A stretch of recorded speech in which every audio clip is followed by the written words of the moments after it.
you actually access deeper parts of your capacity to love, which is why you felt the ache in your chest, not because it hasn't been there, but now you've brought awareness to it so it can soften and release.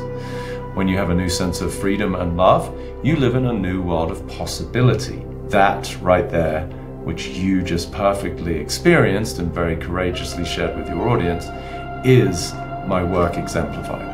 And this is a weird one, but I actually watch your videos while I'm in the bath, having a magnesium bath, watching him on the iPad. Sorry to put that image in your head of a big bald tattooed guy. Attractive man. Meanwhile, all you're doing is reinforcing the internal world, as I said, the war between your ears, which is the hostility that you've been trying to avoid. But you can't avoid it because wherever you go, there it is. But no more, my friend. You get to be free. I feel like I can't even carry on with the interview now. Mr. Peter Crone, it's great to have you here today. It's a joy to be here with you, my friend. And before I start, I really want to just say, like, I've followed your work for years.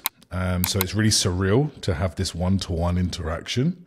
Mm-hmm. And before we dive in, I just want to say thank you, because the way that you speak so articulately to the root of things has been really inspirational in my journey and in my work and how I share with my clients.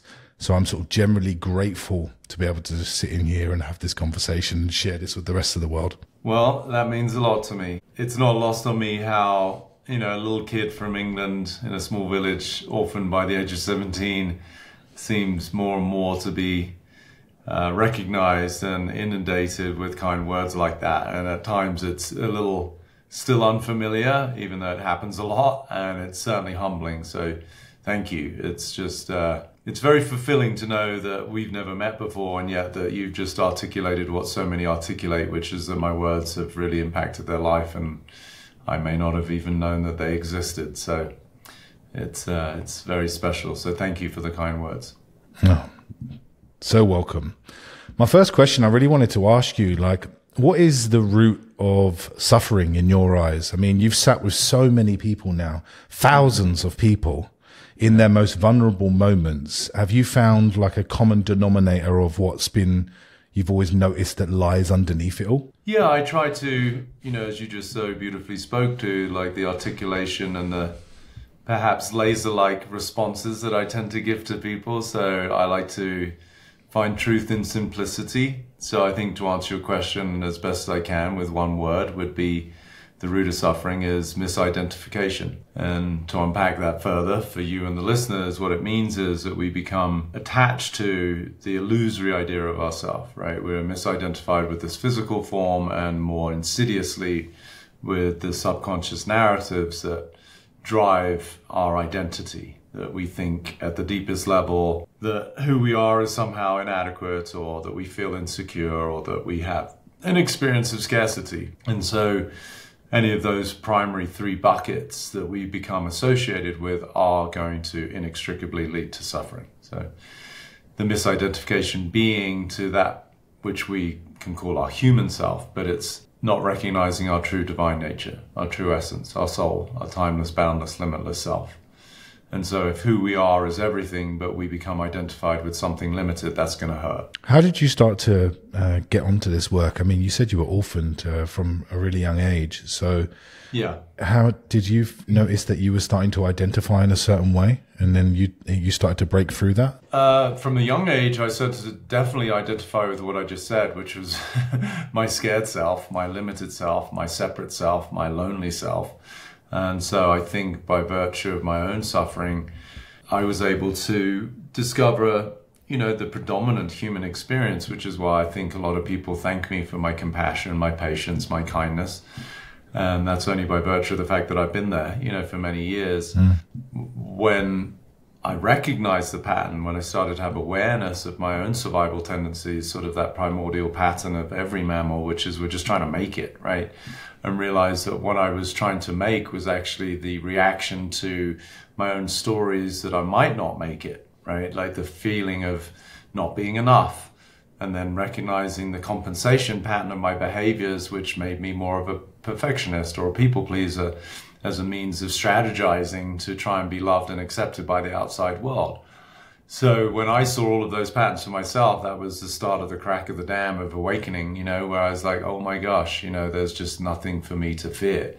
But certainly from the point of orphaning, being orphaned, I was definitely in survival like most people. It wasn't until about 26 years ago that I went through, you know, sort of my Sartori moment of realizing, you know, that I was just stuck in a bunch of lies, and I saw the Matrix. And that's when I could have never guessed that that moment would have led to this. You know, I did see things in a way that I'd never seen them before, but that it would turn into a career where I'm touching the lives of millions of people. That, okay, I might have intuited it because it was powerful downloads, but I, you know, for it to be a career like this, that I didn't know. I was just happy to feel so free in that moment. Do you think that you would be doing the work you did now without all of the uncomfortable experiences you had? I mean, in hindsight, it makes sense, right? So from the perspective that I have now as a man, with the vantage point I have, it makes perfect sense. But at every iteration of me that I've, you know, died from and been born into, I, at the time, wouldn't have known, right? It extrapolates out perfectly. It makes complete sense that I would be holding space in the way that I am, that I would be liberating souls and freeing minds in by the methods that I've integrated for myself. But as I went through each of those processes, what was really the most important part was my own, at the time, my own sense of freedom that I was discovering. It wasn't necessarily a precursor to a career. It wasn't like you go to college and study you know, business because you want to become a banker or enter finance, right? There was no preparatory studies of this that was like, oh, I'm going to be a mind architect one day. It was more like, no, I'm loving the fact that I'm overcoming limitations and suffering and disease, and I'm finding a world of complete freedom, love, and possibility. I guess now, as I said, in hindsight, by extrapolation, it makes complete sense that, given to me, that's the only really the real game afoot for a human being, is to emancipate ourselves from suffering. Now it makes perfect sense that everyone and their grandma seems to be wanting to find me and get to me. So yeah, but not at the time. Your skill to articulate laser focused into what you see someone's talking about and their beliefs is, you know, I think I've watched hundreds of your videos, and this is a weird one, but I actually watch your videos while I'm in the bath, having a magnesium bath, watching them on the iPad. Sorry to put that image in your head of a big bald tattooed guy. Man. But I watch them and I was like, how have you always had this laser focused articulation, like power, or is this something that you've grown and over time it's evolved, or is that something you've just always had a part of from a young age? No, definitely not from a young age. There was semblance of it, you know, 26 years ago when I first had my realization. I started to see human behavior through a completely different lens, right? I noticed why people were doing what they were doing, even if they didn't know why they were doing it, which was quite bizarre to start with. It was sort of like, you know, the old expression of talent can hit a target that no one else can hit. Genius can hit a target that no one else can see.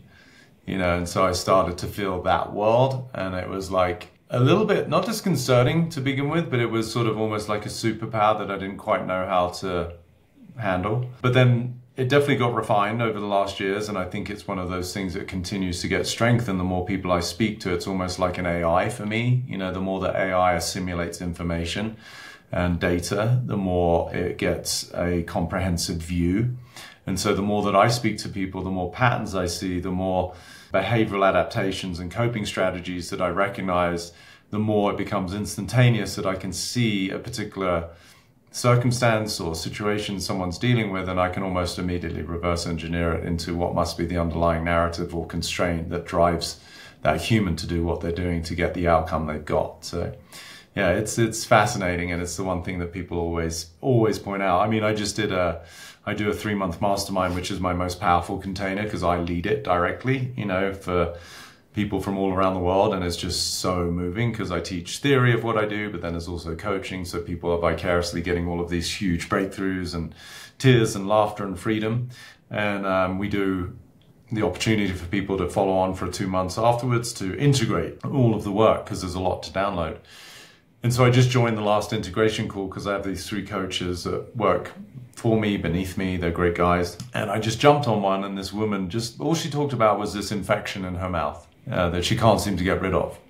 And she's probably late 50s, early 60s. You know, she's a smart woman, done a ton of work. She was in my mastermind, has certainly studied a lot, was talking about I'm holding the right frequency of health and vitality and saying the right things.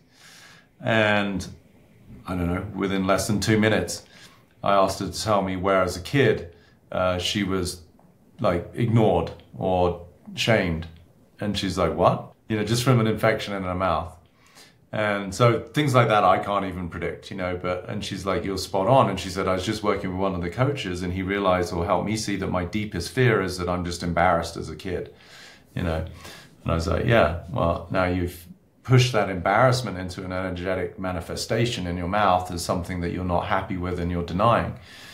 And she's like, oh my God, you know, and like that you don't have a voice and all the things, you know. So yeah, it just, for some reason, it all clicks into place. And, you know, there could be the occasion where I'm not really tracking, but it's probably like less than 1%. But it wasn't always there. And it seems to be getting stronger as time goes by, which is always fun.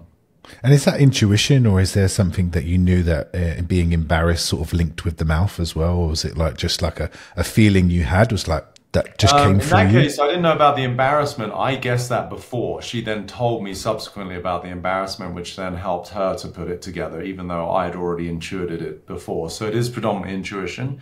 It's pattern recognition. It's understanding energy and the way that things manifest in our body based on the way that we relate to ourselves in life. So putting all of that together, I can see that if someone manifests with Hashimoto's or a thyroid depletion, you know, invariably because of the location, what it energetically represents, the fact that their system is working too hard, they're going to be in some primal survival, which usually means that they don't feel safe. So I could probably guess that they grew up in a household where there was a lot of violence or somebody was a little angry sometimes, and that kid just felt scared all the time. And it's like, yeah, so it's a bit of both. Pattern recognition with a lot of intuition and just also immense amount of presence. You know, like for me, when I'm with people, I'm almost them, you know, like I'm over here listening, but I'm in their energy, I'm in their field. So I can sort of almost feel what they're feeling, which then it's almost as though I live their life. So then I can almost extrapolate back to their childhood and what they might have experienced. A big part of my work is working with people with chronic symptoms. Things like chronic fatigue and fibromyalgia and gut issues. And I studied in naturopathic medicine for a long time. And then I was like, there was something still missing here. I felt like I was just giving people supplements and trying to get to the root cause with the best way I felt possible, but it was still something external outside of ourselves. Yeah. So then when I went back and I was like, there's something else here. And then I studied psychotherapy. There was still something missing for me there. It was a lot of talking, but there wasn't a lot of getting to anywhere. And then when I found, like in somatic experiencing with Peter Levine and done that training for 4 years, I started to see the same patterns with people with chronic symptoms like fibromyalgia and gut issues and pain and all of that stuff. Yeah. Have you found a connection between identity and chronic symptoms, like the body expressing the beliefs the mind doesn't want to let go of? 100%. Yeah, to me, everything is based on perspective. Okay, we are given a blue plate, you know, our genetic imprint that we arrived with that's going to have whatever. You know, typically nowadays, we all have something that's a little bit amiss, that's not ideal, MTHFR, or, you know, some of the maladaptive ways that our genes have adapted to toxins or whatever went on through parents. But I would say beyond chronic, any symptom to me is an extension of the identity. So whatever anyone's feeling, I always say that the body is really just the screen upon which the mind gets to express itself, right? So really the body is the means by which we get to see what's going on in the way that we relate to ourselves and lives. So the mind-body connection is inextricable. They're commensurate, they're one and the same, they're just different levels of density. So the body is the heavier version of whatever's going on in the mind that perhaps we're unable to reconcile or express. But nonetheless, as the book says, you know, the body keeps score. So yes, is the short answer. And do you think are you still unraveling layers in yourself? Or do we end up like becoming these sort of healing junkies where we're constantly living a life of healing and unraveling? Or where do we start living and live fully, living full and free? For sure. I mean, I'm human, and I'm more than happy to, embrace that part of me. I'm not walking around on water yet. I'll be sure to let you know when I am. David Blaine. That video would probably go quite viral, so you'll probably find out. You need to do one now. Yeah. I think one of the things that I do enjoy about myself, despite, the kind words you shared, and I get inundated with those messages from people around the world, which, to the layperson might seem like a recipe for disaster, for fueling the ego, and arrogance. And I take it quite the opposite. I feel very humbled by it, and I feel very fortunate that I'm able to help so many people. But I do, one aspect of that humility is I love the fact that I'm still human and I'm always looking at things. And so I think that's what allows me to perhaps be more approachable or be more relatable to people versus pretending to be the guy up front who's got all the answers. Do I feel confident that I'm well ahead of the standard deviation of human beings? Absolutely. Do I feel like I'm at the bow of the boat of what it is to free one's mind, to end suffering and access deep potential? Yes. And am I still in a process of my own refinement? Absolutely. Yeah.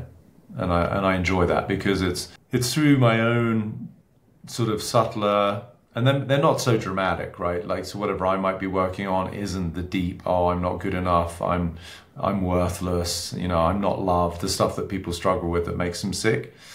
Mine is sort of much more the minutiae. Like, I use the analogy of Michelangelo creating the sculpture of David. It's like this beautiful masterpiece that sits in Italy and millions of people go to view every year. And he was asked, how did you create this incredible masterpiece out of just a big block of marble? And his answer I always found to be so profound. He said, I didn't create it. I just chipped away everything that wasn't David.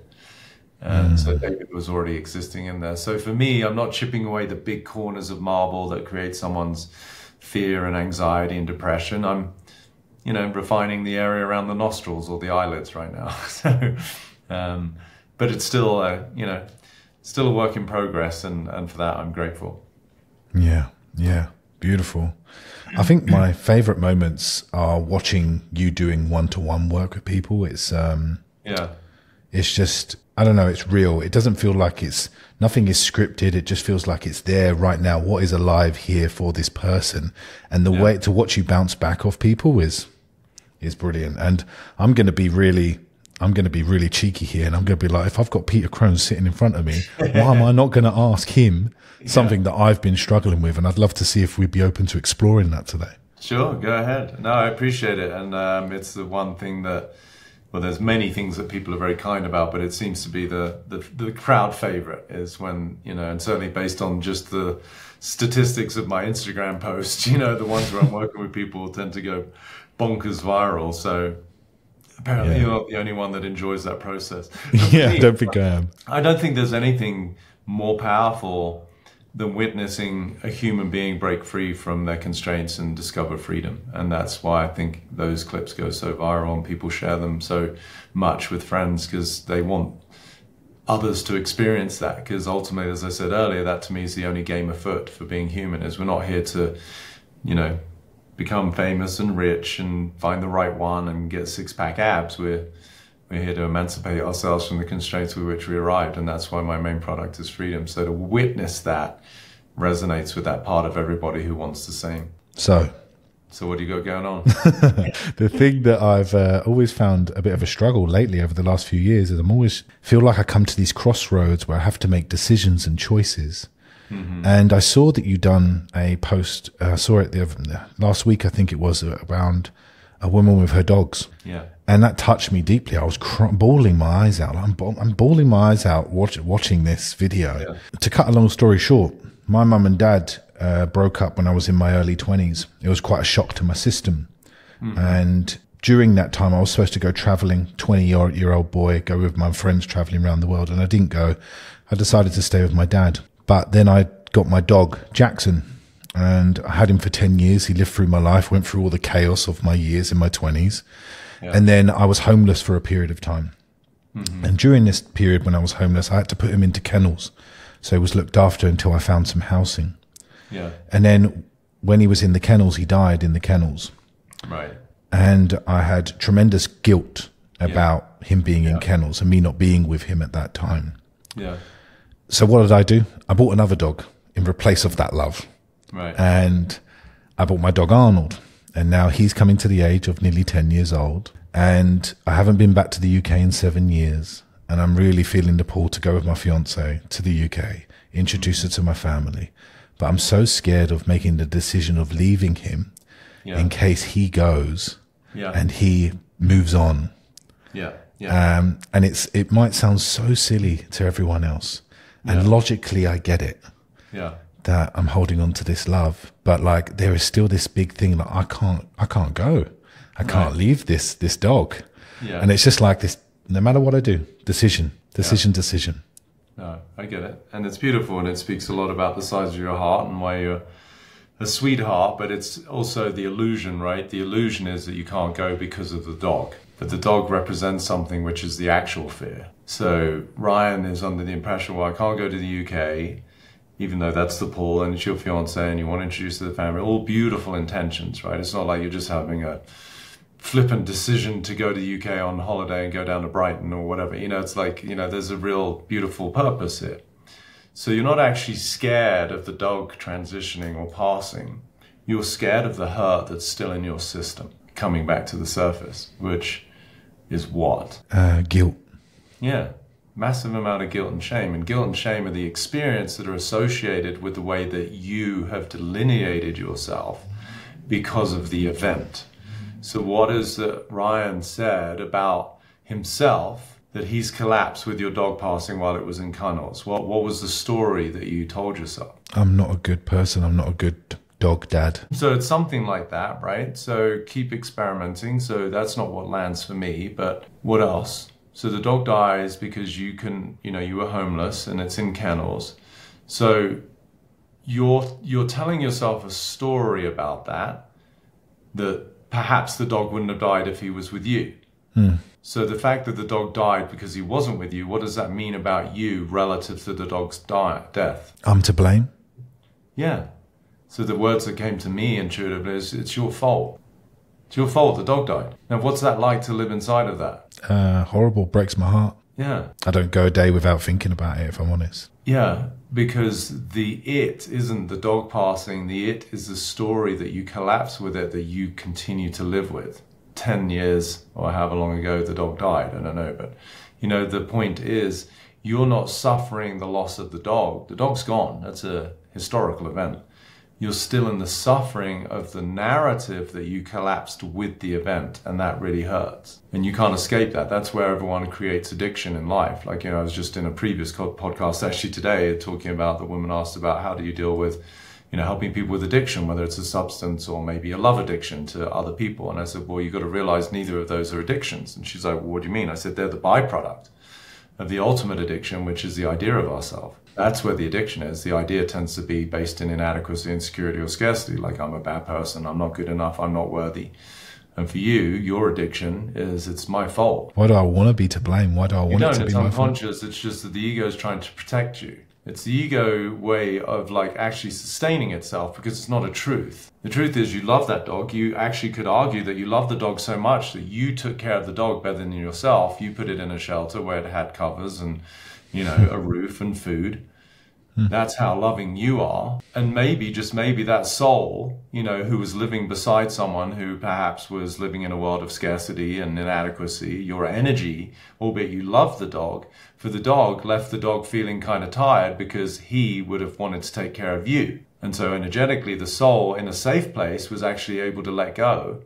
So actually the gift that you gave the dog was that it didn't have to stick around to try and protect you because it was worried about your sense of security. But actually quite the antithesis. See, that's a totally different story, isn't it? So now all of a sudden it's not your fault, it was your blessing, it was your gift.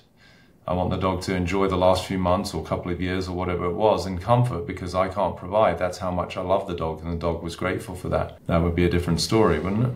Yeah. But that's not how life works, because life will always bring us the circumstances we need to trigger the constraints with which we arrive. So even though it might feel like you started that story, it's your fault. If we were to go back to your childhood, I guarantee you there were moments in your life where that little boy thought he did something wrong as well. Lots of times. Yeah, exactly. And so I would assert your dog was equally the gift, not just because of the feeling of companionship, which is unconditional love, especially in a childhood where, by the sounds of it, if your folks got divorced, maybe there was some, clearly some dysfunction between them. So that means that the energy that you were within the house wasn't always copiacetic or loving or kind. So that little boy is going to be scared. He was probably disciplined a lot, is my guess, based on the energy I read about you. So then you learn that you're bad, you do things wrong. And so one of the reasons you gravitated towards a dog is because there was no judgment there, and that was probably your best friend. So then that only heightened the guilt, because now you've got somebody who isn't disciplining you or isn't hitting you or isn't being mean like a dad, and yet you still fucked up. So you see, no matter the circumstance, your ego gets to be right about its own perspective. But really the beauty of the relationship with the dog is the dog helped bring that to the surface of the little boy that didn't have a safe enough space to actually really feel vulnerable and not safe and not good enough because you were too busy surviving, which would also explain why you became homeless at one point. Yeah. Living in London, where I lived in London, I never felt really safe in living where I lived. No. I didn't feel safe in my home, but I didn't feel safe in my environment. Like it was just, a war zone really. Well, because the real war zone was between your ears. Yeah, it was. Yeah, it was. Do you see? It was. Yeah. So, to go full story to your current situation of going to the UK with your fiance, in the absence of the thought that it's all your fault or that you're somehow a bad person if something, untoward happens around you, whether it's with a dog, a friend, or a family member, if it's not Ryan's responsibility, meaning it's not your fault, you're not to blame, how could you feel with any choice you make? Oh.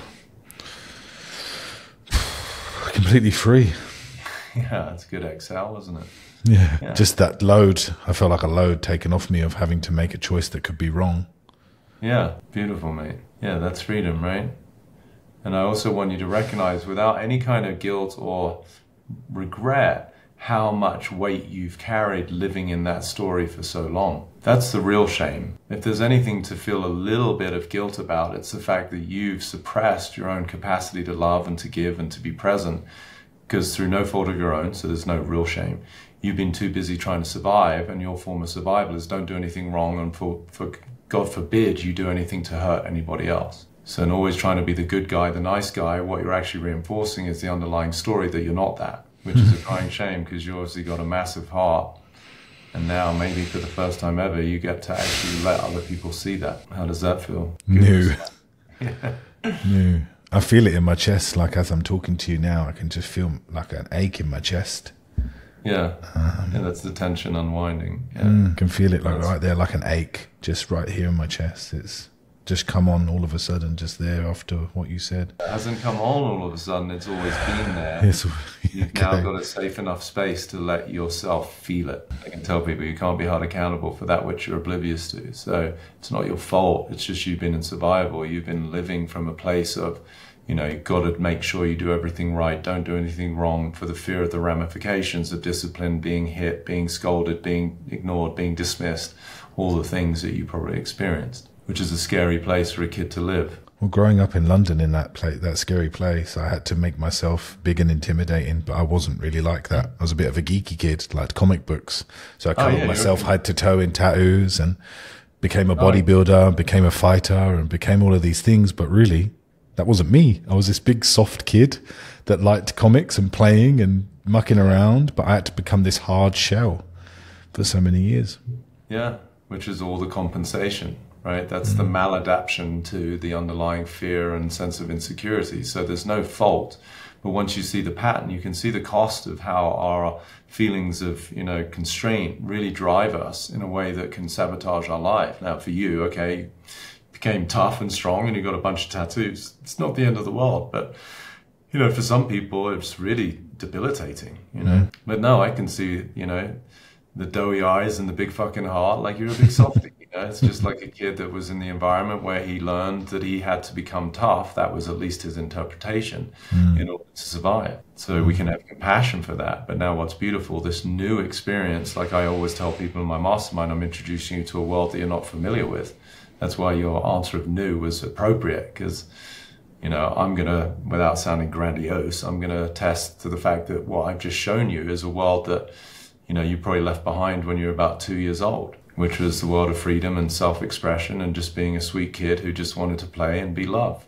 And then he was shown a world of danger and threats and discipline, and he's like, holy shit, I'm scared. I could have fucking stepped my game up to both, you know, do it right, but then also as you got older to be tough enough to protect myself. Meanwhile, all you're doing is reinforcing the internal world, as I said, the war between your ears, which is the hostility that you've been trying to avoid. But you can't avoid it because wherever you go, there it is. But no more, my friend. You get to be free. I feel like I can't even carry on with the interview now. I take a nap. I do. I just feel like there's pins and needles down my back, and my body just reintegrating some stuff. Isn't Isn't that beautiful? It is beautiful. Your fiance just got a new boyfriend, and your dog just got a new owner, and you just got a whole new life, you know, which is why this is, you know, such a joy for me. It's really taking humans from an old operating system, which is based in limitation, fear, suffering, and disease, and introducing them to what you're now experiencing, which is the world of freedom, love, and possibility and vitality. So the tingling is the opening of channels, the energy that's now allowed to flow through your body without tension. If you think about tension, it's constraint. So in the softness and the breathing that you just expressed, you know, the lowering of your shoulders, the deepening of your exhales, your whole system is now finding security because there's nothing to fear. Yeah, it feels like I've just smoked a joint. And I haven't smoked a joint in many years. It's just this feeling of just this wash over you, over my body. There's this sense of just like I can breathe a bit. Because you've gone from fight or flight, sympathetic mode, which is always looking out for perceived threats. In this case, the potential of you doing something wrong and the ramifications that would come with that. In this case, God forbid you go to England and introduce your fiance to your family because the dog might die. If you start to look at it now backwards after what we've just been through, you start to see the ridiculous nature of it. But to the previous iteration of Ryan, it made complete sense. Like, I can't fucking go anywhere.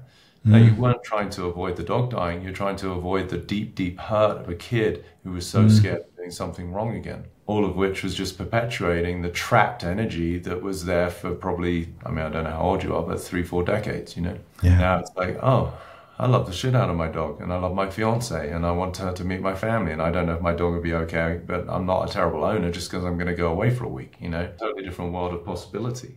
So much freedom in that. It's just, you have no idea, Peter, how like for the last couple of years I've been constantly back and forth working through that. And it's just this perceptual shift.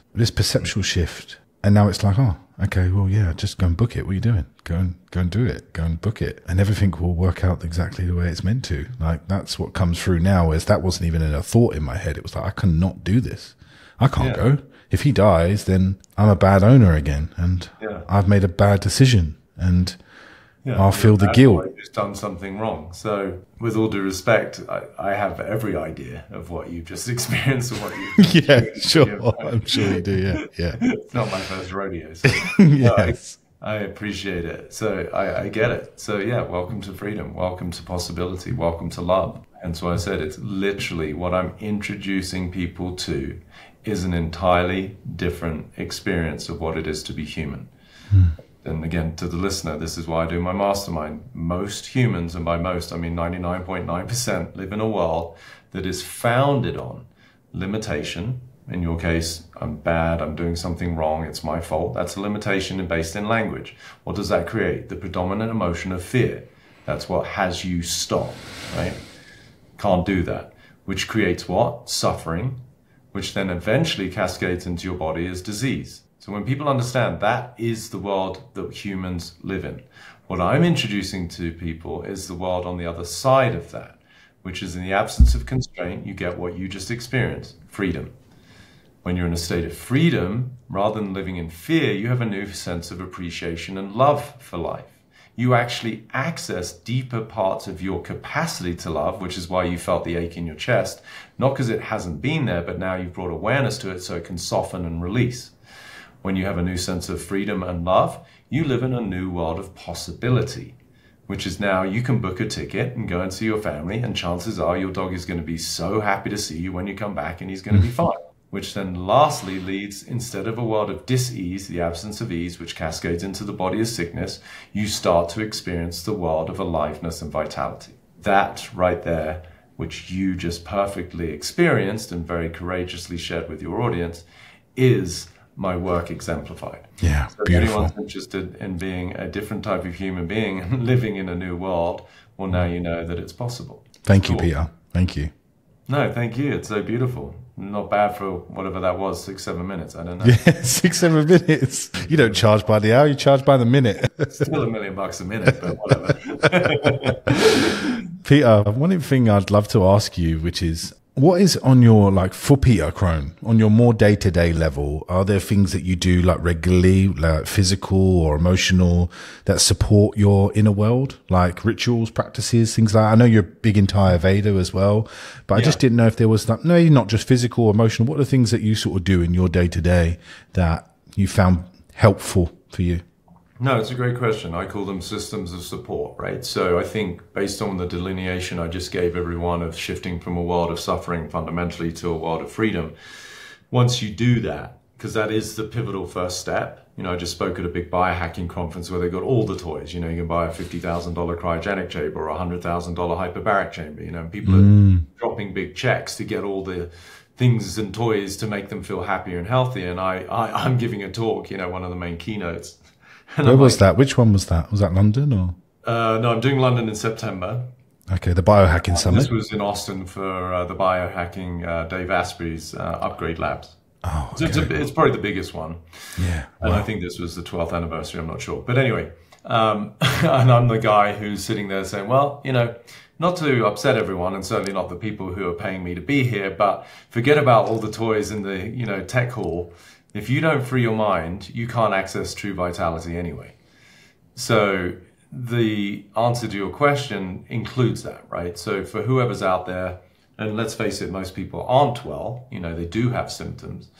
So I guarantee you that that's because primordial, like the majority of their sickness is because of dis-ease, the absence of ease, and the dis-ease is a byproduct of looking through a lens of constraint, like being in a state of fear. So when we first do that, which of course is what I've done and what I focus on, then all of the other systems become way more powerful, right? So what I do as my own kind of general routine is, as best as I can, and it's not always, you know, perfect because I'm human and I give myself grace. But typically in the morning, getting down to the minutiae, I'll do things like tongue scraping to clean any of the undissolved food from the previous day. I do oil pulling, you know, to help my oral microbiome. What oil do you use? Do you use coconut? Do you use sesame oil? Yeah, I use coconut. Some people can use sesame, depending on your constitution. If you're Vata or you tend to run cold, you know, sesame is more heating, coconut's more cooling. I think I'm a kapha. I think you're kapha pitta. Yeah. Okay, so I use coconut oil in the morning. So that's fine. Yeah, you can also get away with sesame, probably, especially in the colder months, because sesame is more heating, coconut's cooling. So coconut's better in the summer. Sesame is better probably the rest of the year. So that's just obviously like real minutiae. But as general broad strokes, you know, it's the things like being in nature. I spend a lot of time outside. I love to get in the sun. I love to be out amongst trees, hiking. I'm blessed to have a creek on my property, so I love to jump in that. It's, you know, that's my sort of contrast therapy because it's fucking cold. Obviously, movement, whatever that looks like for somebody who maybe isn't that agile or a little older, walking is great. For somebody who's younger and they want to, maybe I work with all my professional athletes, obviously they're studs and they have to push themselves. So, you know, you find your sweet spot. I love to do Pilates combined with high intensity interval training. I play a lot of tennis. I love golf. I ski. I live in the mountains. So I love movement. And then quality time with friends, you know, like community, having good conversations like these. Like we all ultimately as human beings are, one of our primordial needs is belonging, you know, that sense of connection. So I like to at least spend some time talking to friends, even if it's just virtually or on a phone. And then obviously food, energy. How do we like take care of this divine meat suit, right? This exquisite equipment, you know, you've got to put good food inside of you. So for me, like avoid anything to do with GMOs and these Monsanto worlds of glyphosate and the Gates and all these people that are contaminating and, you know, messing around with our food. So if you can buy local farmers markets and stuff like that. So I do my best there. Hydration, good quality water. Don't drink any tap water. Make sure that you typically have some salt or electrolytes, maybe a pinch of lemon and maybe a little maple syrup. You know, things like that, just to take care of my vehicle. And then I love to spend some time creating, you know, whatever that is. Am I writing? Am I journaling? For me, obviously, I'm working on many, many projects. I'm writing my books. I've got my Freedom platform, my membership that I love to contribute to, and I engage with people and answer their questions. So, you know, those are the things that keep me vital on the daily. And I don't do them always. Sometimes I'll meditate, sometimes I won't. Sometimes for me, just, you know, hitting golf balls is a meditation. But to find some time to just be, to spend some reflective time alone, whether that's sitting, whether it's a formal meditation practice. And I think with all of that, the caveat being, don't put too much pressure on yourself to get it perfect. You know, some days you might feel vitalized, you get up, and I do it all. I get up, I work out, I do a sauna, I do a hyperbaric, I do a cold plunge, I make a smoothie, you know, and it's like great. Some days I'm a little stiff and I'll just do a bit of stretching on a Pilates and that's it. You know, so, you know, to just give ourselves space to be human. But those are some of my sort of bigger tick boxes of self routine and maintenance. I like that. One of my friends says to me, she calls it a baggy routine. Baggy? A baggy routine. She just sort of like does whatever. Oh, baggy, like, yeah, like there's flexibility in it. Yeah. Yeah, exactly. And, you know, have you noticed, like, with the biohacking world, if there's like a big overarching sort of belief that's sort of running the reason why that there's all of these health hacks and these things? Yeah. And I work with a couple of people where if they don't do one of the things in their routine, their day's gone. And it's like, I'm interested. I feel like what comes through to me is like, it's this fear of not being able to embrace death. Like there's this. That's part of it. I mean, we have the new Brian Johnsons of the world who spends 2-3 million a year on himself, you know, and his whole mantra is don't die, which I think is hysterical, you know, and I mean that in the most compassionate way because he's actually focused on what he doesn't want, right? You know, so that's how the brain works from the perspective of, you know, the ego, which is based on what I call negation. Like, you know, for you, it's like, don't go to England, right? Because you're based on the resistance and the reaction to something. So it's a no, right? Like, because it's your fault, you're bad, you did something wrong. So you're already in the negative, right? So then the mind tends to gravitate towards that. So with fear, you know, in this case, you're not off, you know, that people are worried about dying. So don't die. So they're focused on what they don't want. That, you know, tends to be the insanity of the mind. Like even if you look up the Western definition of health, they say it's the absence of disease, right? So they're even defining health by what you don't want, right? That's the nonsensical nature of the scarce mind. Versus focusing on what you do want, you know, which could be, you know, living a vital life as long as possible. And like people would go to the gym even at the beginning of the year. They go typically because they're out of shape, they're overweight, and they feel fat. They're being driven by what they don't want. Not many people go to the gym because they're excited to get into the best shape of their life, right? So most human beings tend to be reactive versus proactive is a very simple way of breaking it down. So the biohacking world, I find, is very reactive, yeah. And not just the fear of death, but what they're driven by is the compensatory coping strategy of perfectionism. Perfectionism is itself a survival strategy typically built on a foundation of a feeling of inadequacy. So when somebody thinks that they're not enough, they're going to find whatever means possible to try and compensate for that. And so for a lot of people in the biohacking world, I think there's generally some people who are authentically, you know, interested in how they can improve the quality of their life. But I would say the majority are driven by the feeling that maybe there's something wrong with them. And this is the way they're going to fix themselves. Yeah, you need to get to these biohacking summits and just do the workshop. They'll all go home. They won't buy any toys. They won't have you back again. Absolutely, and then I won't be talking to any of them anymore. We'll start our own, which is called Being Truly Alive. Yeah. Your workshops, you must just have everyone must be looking like those 90s nodding dogs, because I'm constantly seeing myself nodding like this, and everyone's like nodding. There's all Jackson. Yeah, that's funny. Showing my age now. Showing my age. No, it's you're not wrong. I mean, it's beautiful. I just did a live event. I went to Los Angeles. I've got another one coming up in July, and it really is beautiful. You know, the room is typically either so quiet because everyone's dumbfounded and sort of in a state of either awe or shock that what I'm saying is completely them, or in tears or in hysterics, because I like to use a lot of humor. But there's definitely a lot of, agreement, let's say. Yeah. So a Fiona in my community said, hi, Peter. She said, I completed your mastermind 3 years ago. Oh, wow. I honestly can't thank you enough. It changed my life and my work and service in this world. The reason I'm now in Ryan's container is that somatically I still feel a lot of anxious or heightened energy in my body.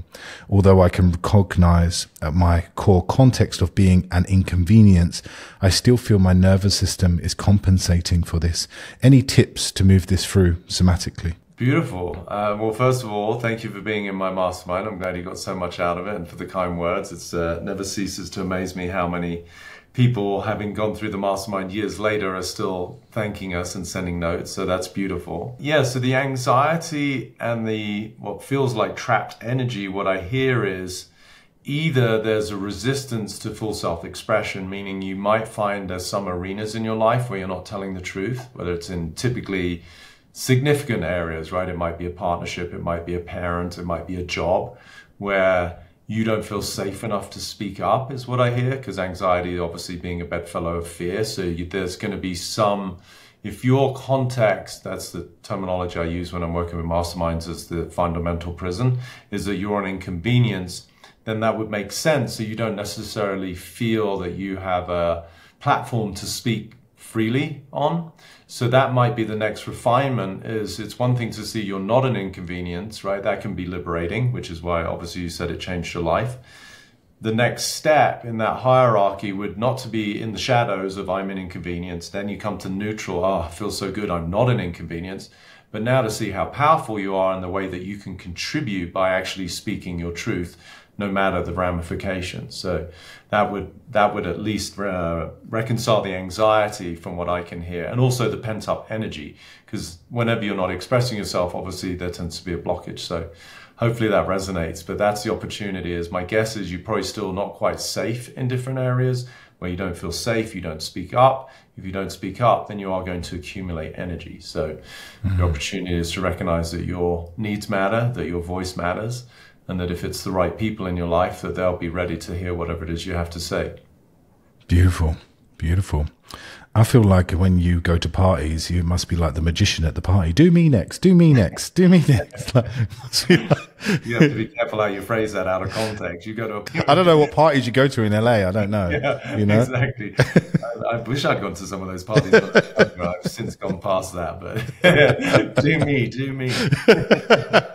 Yeah, maybe we'll edit that out. Peter's weekend life. No, leave it in there. I'll give someone some excuse to judge me. I knew it. He's a cult leader.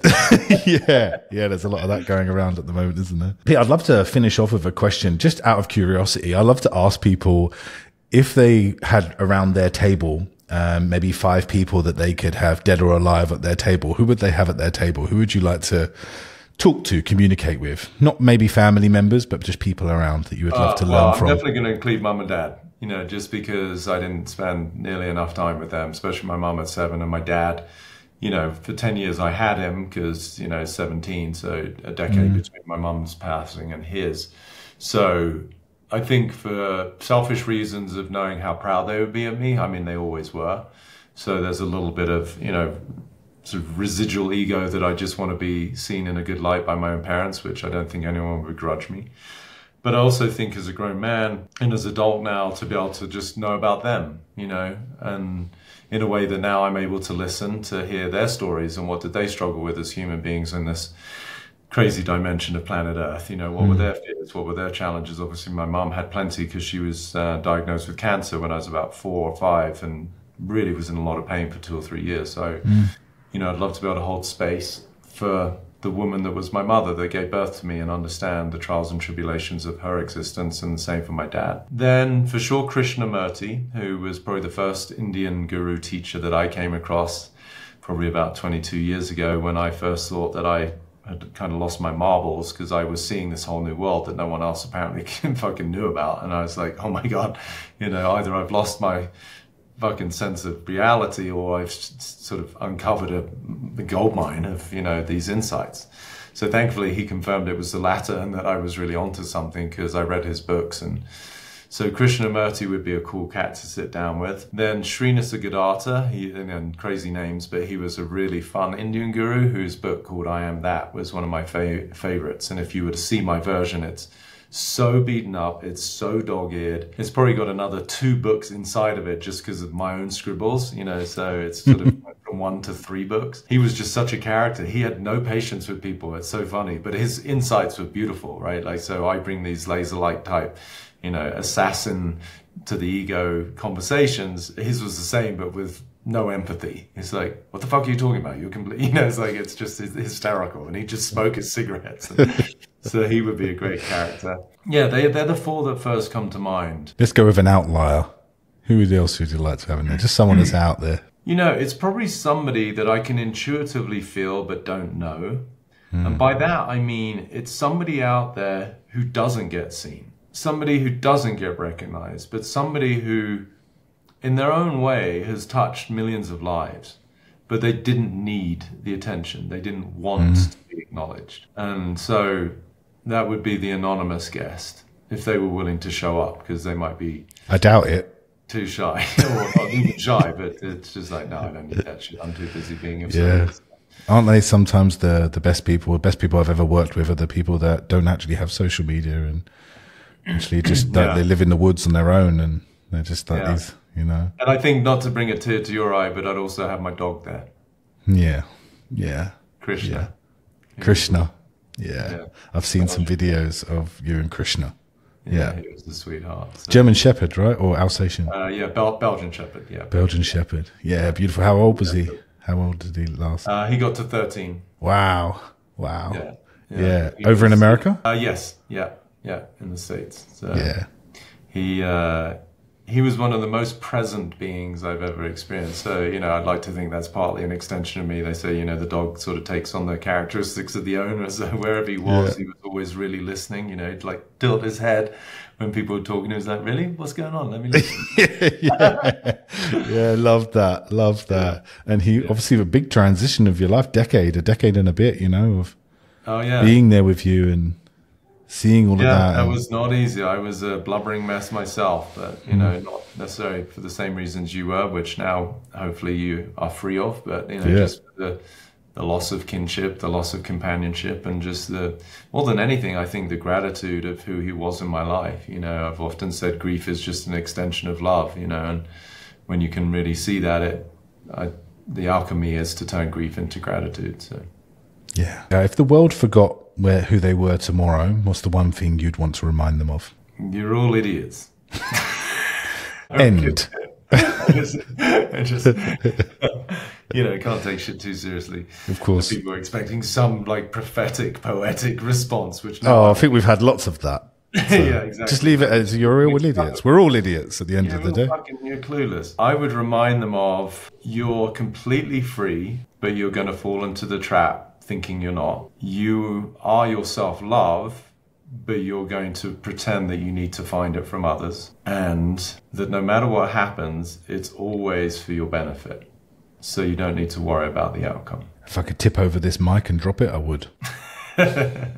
Again, Peter, I just want to truly thank you from the bottom of my new free heart that I'm feeling now, and the tingles are all over my back. Truly thank you for today. I know you're such a busy man in the world, so I appreciate you jumping on with me today. And I'd love to come to one of your events in next year when we travel, or this year when we travel. I'd love to give you a big fat hug and you know, get crushed by that beautiful cover body of yours. Beautiful, I would. And have complete permission at the end, you know, just to embarrass me and say, do me. yes. Come to my party, there's keys in the bowl. So, exactly. yes, actually, Peter did me. Thank you so much, Peter. I mean, I think everyone that's listening to this will know where you are, but where can people connect with you, or your work and everything else, and your mastermind as well? Yeah, thank you. The best place is, you know, the dizzy heights of social media, Peter Crone, just my name, Instagram, Facebook.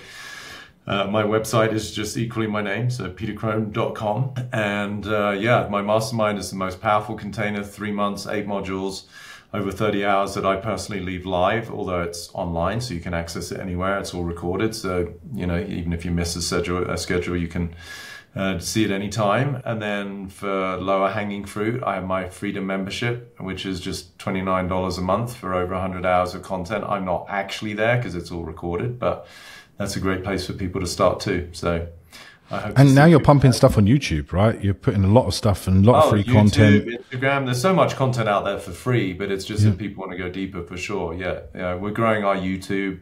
And then, of course, more and more live events. I'm being asked to speak all over now. So as I mentioned, I'm speaking at the Health Optimization Summit in London in September.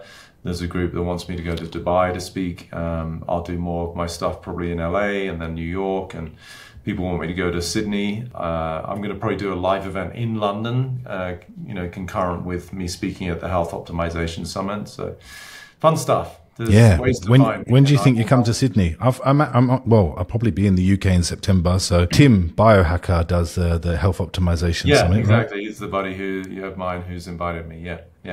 But I'm glad that he's going that way as well, and he's getting more of the mind-body connected. Well. No, he and I met actually, I don't know, 6-7 years ago when I was speaking at the Biohacking conference. So he sort of broke off and done his own thing, which is great. Yeah. Beautiful. Yeah. He probably had a chat with you, and that's why he does it now. I mean, I just spoke. Actually, destroying companies here, Peter. Destroying companies, exactly. or creating them, depending on how you look at it. Yes, true. Creating new ones. No, he and I actually. He saw me speak at an event in Ibiza just recently, which was great. And he's like, "Holy shit! I've never seen you actually live, and you have to come and speak in London." So, yeah.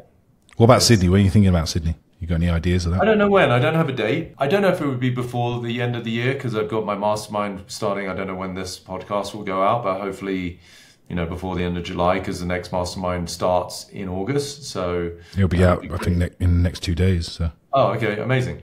So yeah, people can join the waitlist for that. But maybe, who knows? By the end of the year, I could possibly come down there. But more than likely, it'll be beginning to spring of next year. Yeah, beautiful. I miss it. I loved it down there. I've got such a great community of friends, but also a huge audience down there. So. Yeah, huge.